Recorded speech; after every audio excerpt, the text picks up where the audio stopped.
ఆకాశవాణి ఎన్టీఆర్ జిల్లా సమాచార లేఖ ఇప్పుడు వింటారు.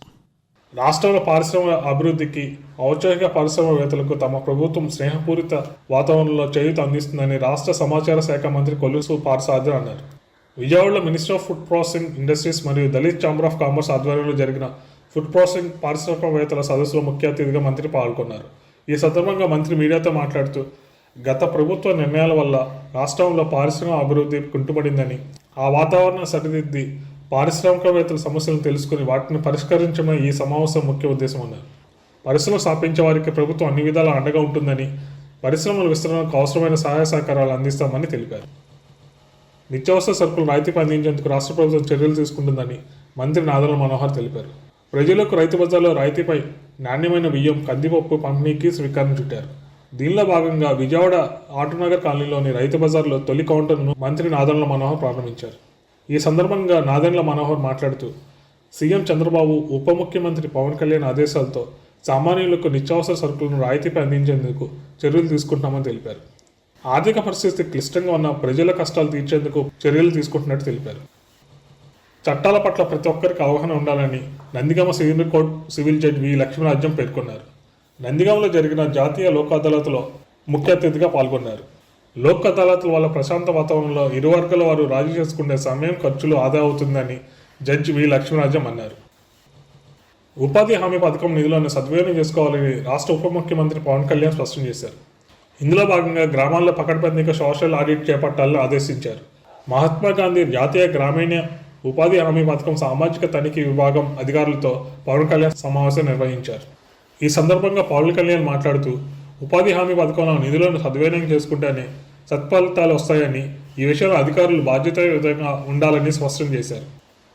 నిర్లక్ష్యానికి గురైన లేపాక్షి హస్తకళలకు పూర్వ వైభవాన్ని తీసుకురావాలనే లక్ష్యంతో దేశ విదేశాల్లో లేపాక్షి షోరూం ఏర్పాటు చేసి 100 కోట్ల రూపాయల విక్రయ టర్నోవర్తో హస్తకళాకారులకు జీవనోపాధి కల్పించి అధునాతన కళాకృతులను వినియోగదారులకు అందించేలా చర్యలు తీసుకోబోతున్నట్టు రాష్ట్ర చేనేత బీసీ సంక్షేమ శాఖ మంత్రి సవిత తెలిపారు.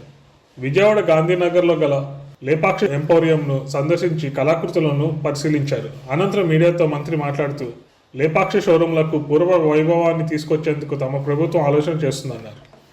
నిరుద్యోగులకు ఉపాధి కల్పించేలా చిన్న మధ్య తరహా పరిశ్రమలు తీసుకొస్తామని సూక్ష్మ మధ్య చిన్న తరహా పరిశ్రమల శాఖ మంత్రి కొండపల్లి శ్రీనివాస్ అన్నారు. విజయవాడలో జరిగిన ఎంఎస్ఎంఈ ప్రతినిధుల సమావేశంలో మంత్రి కొండపల్లి శ్రీనివాస్ ముఖ్య అతిథిగా పాల్గొన్నారు. ఈ సందర్భంగా మంత్రి మాట్లాడుతూ మేనిఫెస్టోలో ప్రకటించిన విధంగా 20 లక్షల ఉద్యోగాలు కల్పించేందుకు కృషి చేస్తామని చెప్పారు. మహిళా పొదుపు సంఘాలను మరింత బలోపేతం చేస్తామని తెలిపారు. ఆంధ్రప్రదేశ్ ఆర్థికంగా చితికిపోయిందని, వివిధ దేశాల్లో స్థిరపడిన తెలుగు వారంతా కూడా రాష్ట్రాన్ని ఆదుకునేందుకు ముందుకు రావాలని పిలుపునిచ్చారు. మత్తు పదార్థాల దుర్వినియోగం, అక్రమ రవాణాకు వ్యతిరేకంగా జరుగుతున్న పోరాటంలో ప్రతి ఒక్కరూ భాగస్వామ్యం కావాలని రాష్ట్ర డీజీపీ ద్వారకా తిరుమలరావు కోరారు. అంతర్జాతీయ మాదక ద్రవ్యాల వ్యతిరేక దినోత్సవం సందర్భంగా పోలీస్ శాఖ ఆధ్వర్యంలో విజయవాడలో జరిగిన విద్యార్థులకు అవగాహన కార్యక్రమంలో ముఖ్య అతిథిగా డీజీపీ పాల్గొన్నారు. ఈ సందర్భంగా డీజీపీ ద్వారకా తిరుమలరావు మాట్లాడుతూ రాష్ట్రంలో మత్తు పదార్థాలు కనబడకుండా కఠిన చర్యలు తీసుకుంటున్నామని చెప్పారు. యువత మత్తులో చిత్తవుతున్నారని, మాదక ద్రవ్యాల రవాణా, వినియోగాన్ని నిర్మూలించేందుకు ప్రతి ఒక్కరు కృషి చేయాలని, డ్రగ్స్ విక్రయించిన, రవాణా చేసిన, వినియోగించిన వెంటనే పోలీసులకు సమాచారం అందించాలని కోరారు.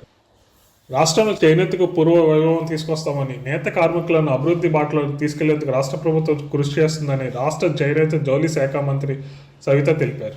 గవర్నర్పేటలోని ఆప్కో షోరూంను మంత్రి సవిత తనిఖీ చేశారు. అనంతరం మీడియాతో మంత్రి మాట్లాడుతూ పెద్ద పెద్ద వస్త్ర షోరూంలకు ధీటుగా ఇక్కడ ఆప్కో షోరూంను విజయవంతంగా నిర్వహిస్తున్నట్టు తెలిపారు. చేనేత కార్మికుల జీవన ప్రమాణాలను పెంచి వారిని ప్రగతి పదంలో నడిపించేందుకు ప్రజలు చేనేత ఉత్పత్తులను కొనుగోలు చేసి ప్రోత్సహించాలన్నారు. వారంలో కనీసం ఒకరోజైనా చేనేత వస్త్రాలను ధరించాలని మంత్రి సవిత కోరారు. ఆకాశవాణి ఇప్పటి వరకు ఎన్టీఆర్ జిల్లా సమాచార లేఖ విన్నారు. రచన చదివిన వారు కె నవీన్ కుమార్. సమర్పణ ఆకాశవాణి ప్రాంతీయ వార్తా విభాగం, విజయవాడ.